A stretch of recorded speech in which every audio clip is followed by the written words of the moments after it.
ಸುಮತಿಭಿರನುಮೇಜಂ ಶುಭ್ರಕಾಜಂ ಸಖಾಜಂ ಸುಖಮಜಮನಪಾಜಂ ಮುಕ್ತ್ಯುಪಾಜಂ ವಿಮಾಜಂ ನೃಹಜಮಹಮಮೇಜಂ ಧ್ಯೇಜಮಾಮ್ನಾಜಗೇಜಂ ಸದಜಮಸದಜೇಜಂ ಶ್ರೀಸಹಾಜಂ ಭಜೇಜಂ ಅಭ್ರಮಂ ಭಂಗರಹಿತಂ ಅಜಡಂ ವಿಮಲಂ ಸದಾ ಆನಂದತೀರ್ಥಮತುಲಂ ಭಜೆ ತಾಪತ್ರಯಾಪಹಂ ಭವತಿ ಯದನುಭಾವಾತ್ಯೇಡಮು ಕೋಪಿ ವಾಗ್ಮಿ ಜಡಮತಿರಪಿ ಜಂತುರ್ಜಾಯತೆ ಪ್ರಾಜ್ಞಮೌಲಿಃ ಸಕಲವಚನಚೇತೋ ದೇವತಾ ಭಾರತೀ ಸಾ ಮಮ ವಚಸಿ ನಿಧತ್ತಾಂ ಸನ್ನಿಧಿಂ ಮಾನಸೇ ಚ ಮಿಥ್ಯಾ ಸಿದ್ಧಾಂತದುರ್ಧ್ವಾಂತ ವಿಧ್ವಂಸನ ವಿಚಕ್ಷಣಃ ಜಯತೀರ್ಥಾಖ್ಯತರಣಿರ್ಭಾಸತಾಂ ನೋ ಹೃದಂಬರೆ ಅರ್ಥಿಕಲ್ಪಿತಕಲ್ಪೋಯಂ ಪ್ರತ್ಯರ್ಥಿಗಜಕೇಸರಿ ವ್ಯಾಸತೀರ್ಥಗುರುರ್ಭೂಯಾದಸ್ಮದಿಷ್ಟಾರ್ಥಸಿದ್ಧಯೇ ಪೂಜ್ಯಾಯ ರಾಘವೇಂದ್ರಾಯ ಸತ್ಯಧರ್ಮರತಾಯ ಚ ಭಜತಾಂ ಕಲ್ಪವೃಕ್ಷಾಯ ನಮತಾಂ ಕಾಮಧೇನವೇ ತಪಸ್ವಾಧ್ಯಾಯ ಶುಶ್ರೂಷಾ ಕೃಷ್ಣಪೂಜಾರತಂ ಮುನಿಂ ವಿಶ್ವೇಶಮಿಷ್ಟದಂ ವಂದೇ ಪರಿಮ್ರಾಟ್ ಚಕ್ರವರ್ತಿನಂ ಶ್ರೀಗುರುಭ್ಯೋ ನಮಃ ಹರಿ ಓಂ. ಇಂದಿನ ಸಂಚಿಕೆಯಲ್ಲಿ ಮತ್ತೊಂದು ಅಪೂರ್ವವಾದ ರಾಯರ ಮಹಿಮೆ.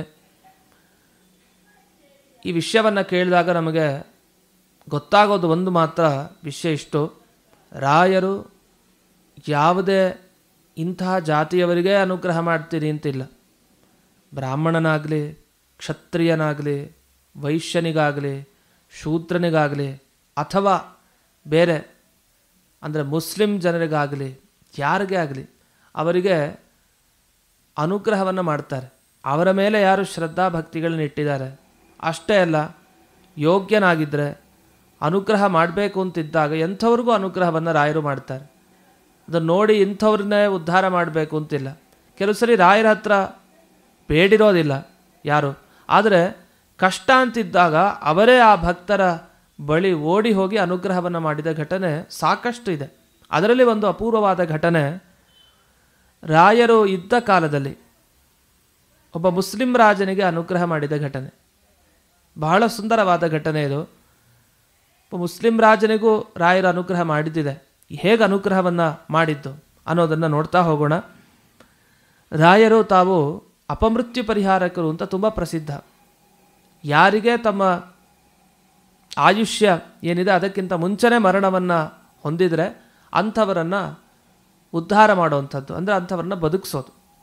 ಈ ತರಹದ ಪ್ರಸಿದ್ಧಿ ತುಂಬ ಆಗಿನ ಕಾಲದಲ್ಲಿ ರಾಯರು ಇದ್ದಾಗಲೇ ಆಗಿತ್ತು. ಭವರೋಗ ವೈದ್ಯರು ಅಂತ, ಸಂಸಾರದಲ್ಲಿರುವಂಥ ರೋಗವನ್ನೆಲ್ಲ ಪರಿಹರಿಸುವಂಥ ಡಾಕ್ಟರ್ ರಾಯರು. ಅನೇಕರ ಕನಸಲ್ಲಿ ಬಂದು ಪರಿಹರಿಸ್ತಾ ಇದ್ದಾರೆ ಈಗಲೂ ಕೂಡ. ಅಂಥ ರಾಯರು ಅವರ ಜೀವನದಲ್ಲಿ ತಾವು ಒಬ್ಬ ರಾಜನಿಗೆ ಅನುಗ್ರಹವನ್ನು ಮಾಡಿದ್ದು. ಅದರಲ್ಲಿ ಹುಬ್ಬಳ್ಳಿಗೆ ಅವರು ದಯಪಾಲಿಸಿದ್ದಾರೆ ಒಂದು ಸಂದರ್ಭದಲ್ಲಿ. ಅದು ಬಂದಾಗ ಸಂಭ್ರಮದ ಸ್ವಾಗತ. ಅಲ್ಲೇ ಒಂದು ಹತ್ತಿರದಲ್ಲಿ ಚಿಕ್ಕ ಒಂದು ಗ್ರಾಮ, ಆ ಗ್ರಾಮದಲ್ಲಿ ತಂಗಿರ್ತಾರೆ ರಾಯರು. ಇವರು ಮೇರೆಯನ್ನು ಹೊತ್ತು ಸುಸ್ತಾಗಿ ಇರ್ತಾರೆ ಎಲ್ಲರೂ ಕೂಡ. ಯಾಕೆಂದರೆ ಆ ಮಧ್ಯಾಹ್ನದ ಆ ಶ್ರಮ, ಅಷ್ಟು ಶ್ರಮ, ಅದು ಕೂಡ ಆ ಬಿಸಿಲಿನ ತಾಪ ವಿಶೇಷವಾಗಿ ಅದನ್ನು ತಡಿಲಿಕ್ಕೆ ಆಗ್ತಾ ಇಲ್ಲ. ಸುಮಾರು ಹೊತ್ತು ಪಲ್ಲಕ್ಕಿಯನ್ನು ಹೊತ್ತದವರು ಸ್ವಾಮಿ ಸ್ವಲ್ಪ ಇಳಿಸ್ತೀವಿ ಅಂತ ಒಂದು ಕಡೆ ಇಳಿಸಿದ್ರು. ಇಳಿಸಿ ಇಡಬೇಕಲ್ಲ, ಇಡೋಂಥ ಜಾಗ ಏನಾಗಿತ್ತು ಅಂದರೆ ಅದು ಗೋರಿ. ಅಂದರೆ ಒಬ್ಬ ವ್ಯಕ್ತಿ ಸತ್ತಾಗ ಅವನನ್ನು ಒಳಗಡೆ ಹಾಕಿ ಮುಚ್ಚಿಟ್ಟವರಂತಹ ಸ್ಥಳ, ಒಂದು ಕಟ್ಟೆ ಅದು. ಅದು ಗೋರಿ. ಅದರ ಹತ್ತಿರ ಒಂದು ಗಿಡ ಬೆಳೆದಿರುತ್ತೆ. ಅದು ಆಗ ತಾನೇ ನಿರ್ಮಿಸಿದ ಒಂದು ದಿವ್ಯವಾದ ಕಟ್ಟೆ ಅಂತ ಇವರು ಭಾವಿಸ್ತಾರೆ. ಏನೋ ಒಂದು ಕಟ್ಟೆ ಗಿಡದ ಹತ್ರ ಇದೆ, ಯೋಚನೆ ಮಾಡೋಲ್ಲ. ಆ ಮೇರೆಯನ್ನು, ಅಂದರೆ ಆ ಪಲ್ಲಕ್ಕಿಯನ್ನು ಅದರ ಮೇಲೆ ಇಟ್ಟುಬಿಡ್ತಾರೆ. ಇಟ್ಟು ಅಲ್ಲೇ ಪಕ್ಕದಲ್ಲಿ ವಿಶ್ರಾಂತಿಯನ್ನು ಪಡ್ಕೊಳ್ತಾ ಇರ್ತಾರೆ. ಅಷ್ಟೊತ್ತಿಗೆ ದೂರದಿಂದ ಒಬ್ಬ ಹಸುವನ್ನು ಕಾಯೋನು ಓಡ್ ಬರ್ತಾನೆ.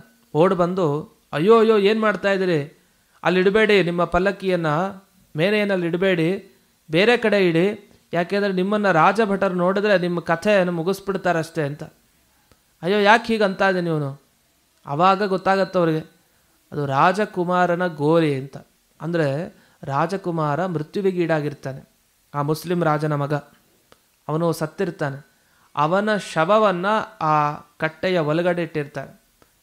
ಅದರ ಮೇಲೆ ಇವರು ಆ ಪಲ್ಲಕ್ಕಿನ ಇಟ್ಬಿಟ್ಟಿರ್ತಾರೆ. ಅಂದರೆ ರಾಯರನ್ನು ಹೊತ್ಕೊಳ್ಳೋ ಅಂಥ ಯಾವ ಪಲ್ಲಕ್ಕಿ ಇದೆ ಅದನ್ನು ಅಲ್ಲಿ ಮೇಲೆ ಇಟ್ಬಿಟ್ಟಿರ್ತಾರೆ.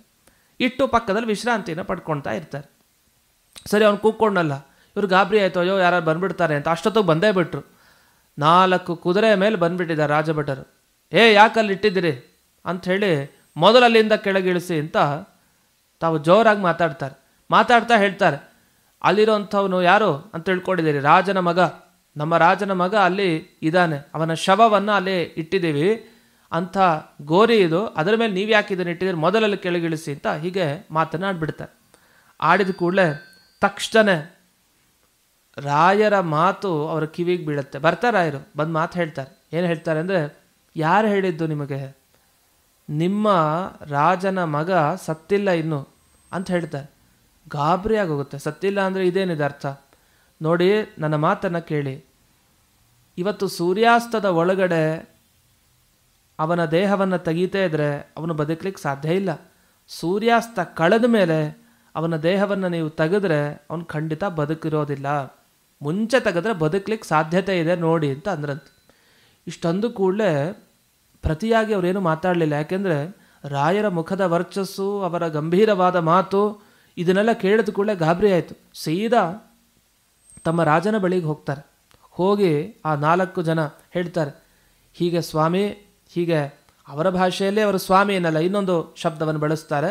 ಅಂತೂ ಸ್ವಾಮಿ, ಹೀಗೆ ಗುರುಗಳೊಬ್ಬರು, ಹಿಂದೂ ಗುರುಗಳೊಬ್ಬರು ಹೀಗೆ ಮಾತನ್ನು ಹೇಳಿದರು, ಸೂರ್ಯಾಸ್ತದ ಒಳಗಡೆ ಆ ದೇಹವನ್ನು ತೆಗಿಬೇಕು, ಯಾಕೆಂದರೆ ಬದುಕಿದ್ದಾನೆ ಅವನು, ನೀನು ಸತ್ತಿದ್ದಾನೆ ಅಂತ ಯಾರು ಹೇಳಿದ್ದು, ಇನ್ನೂ ಮೃತನಾಗಿಲ್ಲ ಅವನು ಅಂತ ಹೇಳಿದರು.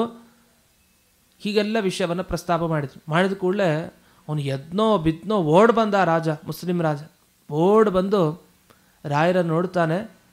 ಅದು ಯಾಕೋ ಏನೋ ವಿಶಿಷ್ಟವಾದ ಶ್ರದ್ಧಾ ಭಕ್ತಿ ಮೂಡುತ್ತೆ ರಾಯರನ್ನು ನೋಡಿದ ಕೂಡಲೇ.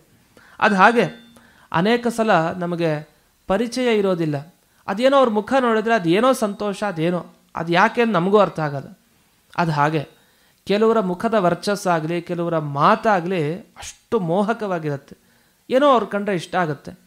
ಇವನಿಗೆ ರಾಯರ ಬಗ್ಗೆ ಏನು ಪರಿಚಯ ಇಲ್ಲ, ಸೀದಾ ಬಂದ ರಾಯರ ಮುಖವನ್ನು ನೋಡ್ದ, ಬಹಳ ಸಂತೋಷ ಆಗೋಯ್ತು, ನಮಸ್ಕಾರ ಮಾಡ್ದ, ಉದ್ದಂಡ ನಮಸ್ಕಾರ ಮಾಡಿಬಿಟ್ಟ. ಅವನಿಗೆ ಗೊತ್ತಾಗಲಿಲ್ಲ ಆ ನಮಸ್ಕಾರ ಹೇಗೆ ಮಾಡಬೇಕು ಅಂತ ಗೊತ್ತಿಲ್ಲ, ಉದ್ದಂಡ ಬಿದ್ದ ಅವನು. ನಮಸ್ಕಾರ ಆಗೋಯ್ತದು ರಾಯರಿಗೆ. ಆಮೇಲೆ ರಾಯರು ಹೇಳ್ತಾರೆ, ಯೋಚಿಸ್ಬೇಡ, ನಿನ್ನ ಮಗ ಬದುಕಿದ್ದಾನೆ, ಅವನಿನ್ನೂ ಸತ್ತಿಲ್ಲ, ಈಗ ತೆಗೀರಿ ಆ ದೇಹವನ್ನು ಅಂತ.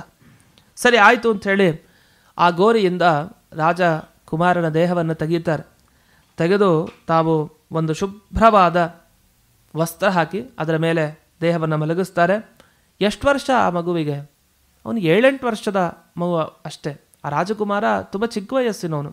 ಎಷ್ಟು ದುಃಖ ಪಡ್ತಾ ಇದ್ದ ಈ ಮುಸ್ಲಿಂ ರಾಜ ಅಂದರೆ, ತನ್ನ ಏಕೈಕ ಮಗ ಅವನನ್ನು ಕಳ್ಕೊಂಡಿರೋ ದುಃಖ ಅವನನ್ನು ದಿನವಿಡೀ ನಿದ್ದೆಗೆ ಜಾರ್ತಾ ಇರಲಿಲ್ಲ, ಅಷ್ಟು ಕಷ್ಟಪಡ್ತಾ ಇದ್ದ ಅವನು. ಬೆಳಗ್ಗೆ ಅಂದ್ರೆ ರಾತ್ರಿ ರಾಯರಿಗೆ ಏನಾಗಬೇಕಾಗಿದೆ, ಇವರಿಂದ ಏನೂ ಆಗಬೇಕಾಗಿಲ್ಲ, ದೊಡ್ಡ ಮಹಾಮಹಿಮರು ಸಂಚಾರ ಮಾಡ್ತಾ ಇದ್ದಾರೆ ಅಷ್ಟೇ. ಇನ್ನೂ ಇವ್ರು ಇಟ್ಟಿದ್ದ ಕಡೆ ಅವರೇ ಬಂದು ಜೋರು ಮಾಡ್ತಾ ಇದ್ದಾರೆ. ಅವರ ಮುಸ್ಲಿಂ ರಾಜನ ಭೃತ್ಯರು ಜೋರು ಮಾಡ್ತಾ ಇದ್ದರೆ ಇವರೇನು ಮಾತನಾಡದೆ ಒಂದೇ ಮಾತಾಡಿದರು. ಆ ಮಾತಕ್ಕೆ ಲೆಕ್ಕನೇ ಹಾಕ್ಕೊಳ್ಳಿಲ್ಲ ಇವರು. ತಮಗೆ ಜೋರು ಮಾಡ್ತಾ ಇದ್ದಾರೆ, ಏನು ನಮಗೆ ಜೋರು ಮಾಡ್ತಾ ಇದ್ದೀರಿ, ಹಾಗೆಲ್ಲ ಏನೂ ಅನ್ನಲಿಲ್ಲ. ಇಲ್ಲಿ ಹಾಕಿದ ಅವನು ಬದುಕಬೇಕು ಅಂದರೆ ಸೂರ್ಯಾಸ್ತದ ಒಳಗಡೆ ತೆಗೀರಿ ಅಂತ ಅಂದರು. ಎಂಥ ಕಾರುಣ್ಯ ಅಂದರೆ, ಕಷ್ಟ ಇದ್ದವರಿಗೆ ತಾವೇ ಹೋಗಿ ಅನುಗ್ರಹವನ್ನು ಮಾಡ್ತಾರೆ. ಒಳ್ಳೆಯ ರಾಜ, ಅವನಿಗೆ ತೊಂದರೆ ಆಗಬಾರ್ದು, ಅವನ ಮಗನಿಗೆ ಹೀಗಾಗಿದೆ, ಮುಂದೆ ಅವನು ರಾಜ್ಯಭಾರವನ್ನು ಮಾಡಬೇಕು, ಆ ಎಲ್ಲ ಪರಿಸರವನ್ನು ಕಾಪಾಡಿಕೊಳ್ತಾ ಜನರಿಗೆ ಒಳ್ಳೆಯದು ಮಾಡಲಿ ಅಂತ. ಯಾಕೆಂದರೆ ಸಾತ್ವಿಕ ರಾಜ, ಎಲ್ಲರಲ್ಲೂ ಸಾತ್ವಿಕರು ಇರ್ತಾರೆ, ಕೆಟ್ಟವರು ಅಂತೇನಿಲ್ಲ. ಹಾಗಾಗಿ ಸಾತ್ವಿಕನಾದ ಅವನಿಗೆ ಅನುಗ್ರಹ ಮಾಡಬೇಕು ಅಂತ ರಾಯರು ಧಾವಿಸಿದ್ದಾರೆ. ಆಗ ಆ ದೇಹವನ್ನು ತೆಗೀರಿ ಅಂತ ಹೇಳ್ತಾರಲ್ಲ, ಆ ದೇಹವನ್ನು ತೆಗೆದು ಆ ವಸ್ತ್ರದ ಮೇಲೆ ಮಲಗಿಸಿದಾರಲ್ಲ, ಅದೆಲ್ಲ ನೀಲಿಗಟ್ಟಿರತ್ತಂತೆ ದೇಹ, ನೀಲಿಯಾಗಿ ಹೋಗಿದೆ ದೇಹ. ಆದರೆ ಮುಖದ ಕಾಂತಿ ಮಾತ್ರ ಹಾಗೇ ಇದೆ. ಇನ್ನು ಸರಿ, ಏನು ಮಾಡೋದು? ಆ ಬಾಲಕ ಇನ್ನೂ ಹಾಗೇ ಇದ್ದಾನೆ. ಯಾಕಂದರೆ ಸತ್ತಿರೋ ದೇಹವನ್ನು ಅಲ್ಲಿ ಹಾಕಿರೋದು, ಸತ್ತೋಗಿದ್ದಾನಲ್ಲ ಆ ರಾಜಕುಮಾರ ಅಂತ ಇವರು ಭಾವನೆ. ಸರಿ, ತೆಗೆದಾದ ಮೇಲೆ ಇವರು ಕೈಕಾಲು ತೊಳ್ಕೊಳ್ತಾರೆ. ರಾಯರು ಕೈಕಾಲು ತೊಳ್ಕೊಂಡು ಹತ್ತಿರದಲ್ಲೇ ಆಸನವನ್ನು ಹಾಕ್ಕೊಂಡು ತಾವು ಕೂತ್ಕೊಂಡು ಆಚಮನ ಮಾಡ್ತಾರೆ. ಆಚಮನ ಮಾಡಿ ಒಂದು ಮಾತನ್ನು ಹೇಳ್ತಾರೆ ನೋಡಿ, ಅದು ರಾಜನಿಗೆ ಹೇಳುವಂಥ ಮಾತು. ಈಗ ನಾನು ಜಪದಲ್ಲಿ ಮುಳುಗ್ತೀನಿ, ಅಂದರೆ ನಾನು ಧ್ಯಾನಕ್ಕೆ ಹೋಗ್ತೀನಿ. ಧ್ಯಾನಕ್ಕೆ ಹೋದಾಗ ಇಲ್ಲಿ ಏನೇನೋ ನಡೆಯುತ್ತೆ, ಆಗ ಗಾಬರಿ ಆಗಬೇಡಿ, ಎಲ್ಲರೂ ಹಾಗೆ ನಿಂತ್ಕೊಳ್ಳಿ, ನೀವೇನು ಮಾಡಬೇಡಿ, ಯಾರಿಗೂ ಏನೂ ಮಾಡಬೇಡಿ, ಗಾಬರಿ ಆಗಬೇಡಿ, ಹಾಗೆ ನಿಂತ್ಕೊಂಡಿರಿ. ನಾನು ಯಾವಾಗ ಧ್ಯಾನದಿಂದ ಹೊರಗೆ ಬರ್ತೇನೋ ಆಮೇಲೆ ಅದೆಲ್ಲ ಸರಿ ಹೋಗುತ್ತೆ, ಅವನು ಬದುಕ್ತಾನೆ, ಹೇಳ್ತಾನೆ. ಆದ್ದರಿಂದ ಅಲ್ಲಿವರೆಗೂ ಧ್ಯಾನ ನಾನು ಮಾಡಬೇಕಾದ್ರೆ ಏನೇ ಆದರೂ ಆ ಘಟನೆಗಳು ಸುಮ್ಮನೆ ಇರಬೇಕು ಅಂತ. ಸರಿ, ಇವರು ಗುರುಗಳು ಹೇಳಿದ ರೀತಿಯಲ್ಲಿ ಹಾಗೆ ಎಲ್ಲರೂ ರಾಜನ ಸಮೇತ ಭೃತ್ಯರು, ಇವರು ಶಿಷ್ಯರು ಎಲ್ಲರೂ ಹಾಗೆ ನಿಂತ್ಕೊಂಡಿರ್ತಾರೆ, ವೀಕ್ಷಿಸ್ತಾ ಇರ್ತಾರೆ. ಇವರು ಧ್ಯಾನವನ್ನು ಮಾಡಲಿಕ್ಕೆ ಪ್ರಾರಂಭ ಮಾಡಿದರು. ಮಾಡಿದಾಗ ಅವ್ರು ಏನು ಧ್ಯಾನ ಮಾಡಿದರು ಅಂದರೆ, ಗುರುರಾಯರು ಗರುಡ ಮಂತ್ರ ಜಪ ಮಾಡಿದ್ರಂತೆ, ಮತ್ತು ಸರ್ಪ ಮಂತ್ರ ಜಪವನ್ನು ಮಾಡಿದ್ದಾರೆ. ಹೀಗೆ ಸರ್ಪ ಮಂತ್ರ ಜಪ, ಗರುಡ ಮಂತ್ರ ಜಪ, ಕೃಷ್ಣ ಮಂತ್ರ ಜಪ ಇಷ್ಟನ್ನು ಮಾಡಿದ್ದಾರೆ. ಈ ಸರ್ಪ ಮಂತ್ರವನ್ನು ಯಾಕೆ ಜಪ ಮಾಡಿದರು ಅಂದರೆ, ಅಲ್ಲೊಂದು ಘಟನೆ ನಡೀತು. ಈ ರಾಜನ ಕುಮಾರ ಏನಿದ್ದಾನೆ ಅವನ ದೇಹ ನೀಲಿಗಟ್ಟಿತ್ತು ಅಂತಲ್ವಾ, ಅಲ್ಲೆಲ್ಲ ವಿಷ ಆಗಿತ್ತು ಅಂತ ಅರ್ಥ. ವಿಷ ಎಲ್ಲ ಪೂರ್ಣ ಸೇರ್ಕೊಂಡಿತ್ತು ಆ ರಾಜಕುಮಾರನ ದೇಹದಲ್ಲಿ. ಒಂದು ಹಾವು ದಿಢೀರಂತ ಆಚೆಯಿಂದ ಬಂತಂತೆ ಇವರು ಧ್ಯಾನದಲ್ಲಿ ಕೂತಾಗ. ಎಲ್ಲರೂ ಗಾಬರಿ ಅಲ್ಲಲ್ಲೇ ನಿಂತಿದ್ರು, ಯಾಕಂದ್ರೆ ರಾಯರು ಹೇಳಿದರು ಏನೂ ಮಾಡಬಾರ್ದು ಅಂತ. ಸೀದಾ ಹಾವು ಬಂತು. ಹಾವು ಬಂದು ಈ ರಾಜಕುಮಾರನ ದೇಹದಲ್ಲಿದ್ದ ಎಲ್ಲ ವಿಷವನ್ನು ಹೀರ್ಕೊಳ್ತಂತೆ. ಹೀರ್ಕೊಂಡು ವಾಪಸ್ ಹೋಗಲಿಕ್ಕೆ ಪ್ರಾರಂಭ ಮಾಡ್ತು. ಆವಾಗ ಆ ರಾಜಕುಮಾರನ ದೇಹದಲ್ಲಿದ್ದ ನೀಲಿ ಎಲ್ಲ ಹೊರಟೋಯ್ತು, ಆ ವಿಷದ ಬಾಧೆ ಎಲ್ಲ ಹೋಗಿದೆ ಅಂತ ಅರ್ಥ. ಅಷ್ಟೊತ್ತಿಗೆ ಗರುಡ ಮಂತ್ರ ಜಪದಿಂದ ಬೇಲ್ ಗರುಡ ಬಂದ ಆ ಹಾವನ್ನು ಎತ್ಕೊಂಡು ಹೊರಟೇ ಹೋದ. ಈ ಘಟನೆ ಆಯಿತು. ಆಮೇಲೆ ಕೃಷ್ಣನ ಮಂತ್ರ ಬೇರೆ ಜಪ ಮಾಡ್ತಾ ಇದ್ದಾರೆ. ಆಮೇಲೆ ರಾಯರು ಕಣ್ ತೆಗಿತಾರೆ, ತಮ್ಮ ಕಮಂಡಲೋದಕ ಏನಿದೆ ಅದನ್ನು ಇಟ್ಟುಕೊಂಡು ಆ ದೇಹದ ಮೇಲೆ ಪ್ರೋಕ್ಷಣೆಯನ್ನು ಮಾಡ್ತಾರೆ.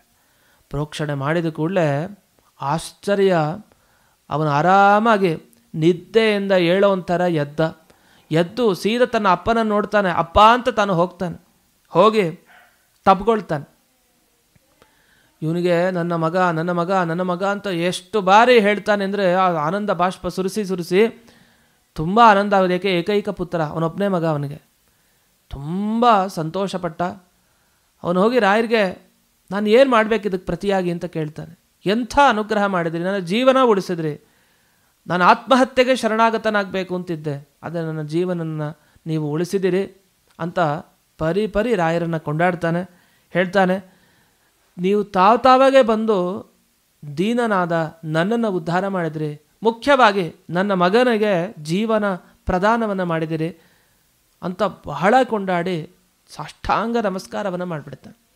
ನಮಸ್ಕಾರ ಮಾಡಿ ನಿಮ್ಮ ಅನುಗ್ರಹ ನಿರಂತರವಾಗಿ ನನ್ನ ಮೇಲೆ ಇರಲಿ ಅಂತ ತಾನು ಪೂರ್ಣ ಅನುಗ್ರಹವನ್ನು ಬಯಸ್ತಾನೆ. ರಾಯರು ಅನುಗ್ರಹವನ್ನು ಮಾಡ್ತಾರೆ ಆ ರಾಜಕುಮಾರನಿಗೆ ಮತ್ತು ಆ ರಾಜನಿಗೆ.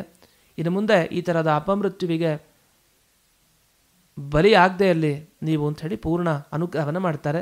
ಪ್ರತಿಯಾಗಿ ಏನು ಅರ್ಪಣೆ ಮಾಡಬೇಕು ಅಂದಾಗ ರಾಯರು ನಕ್ಬಿಡ್ತಾರೆ, ಏನು ಬೇಡ ಅಂತ ಅರ್ಥ, ಏನೂ ಸ್ವೀಕಾರ ಮಾಡೋದಿಲ್ಲ.